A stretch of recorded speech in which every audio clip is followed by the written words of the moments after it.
David Coleman Headley is a mystery and enigma to many, and joining us now is a man who knew him right from his start as David Gilani, his uncle, William Headley.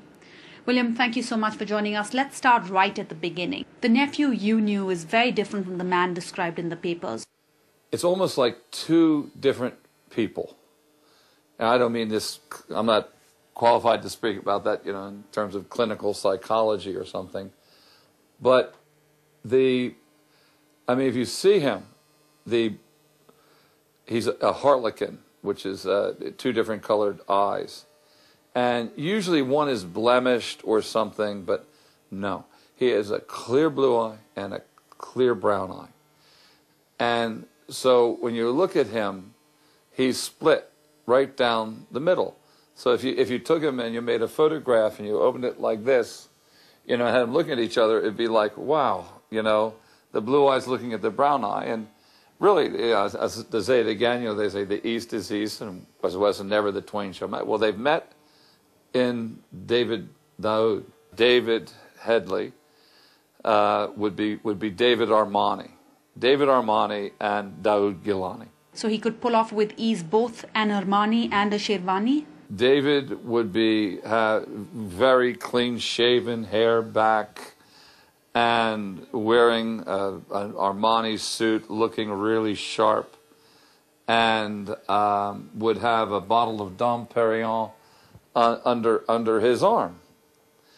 And the other side would be David Gilani, and would be in native dress and would have the long fundamentalist beard and have the Quran under his arm. And he's been used that way. He changed his name back to Headley so he could come back and forth. He could pose and be either one and be completely believable because it all is partly true. And is that how you see your nephew, a man with a dual personality, one that you knew and the other that you read about in the papers? You could see this duality, I would call it, but yes, to me it was pretty apparent. He came over here when he was 4 and got a real big exposure to the country. It could not have been more different between the two worlds. And so he would, with one group he wants to be a Pakistani, he's being considered American.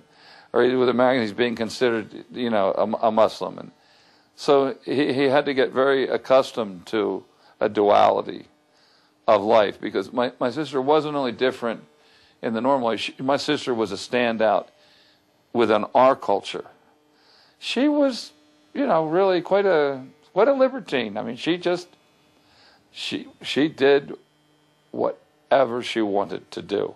He came over at 16 to reunite with his mother, and here she had just met this man, and when he comes over, she more or less ignored him, paying attention to her future husband. And this is just terrible. And he ends up living up above a bar. Well, there aren't many devout Muslims, that are involved in the liquor business. I just think it was confusing for him to do, because the cultures are so different. But I would say he's never done anything against America. He's worked for us in the past. And when you say he worked for us, what do you mean? Do you mean undercover work? Yes. And how are you so sure about this? And I'm not proud of this.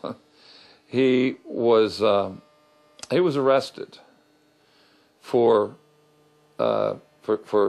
drugs, and he got a very light sentence. Tubar.com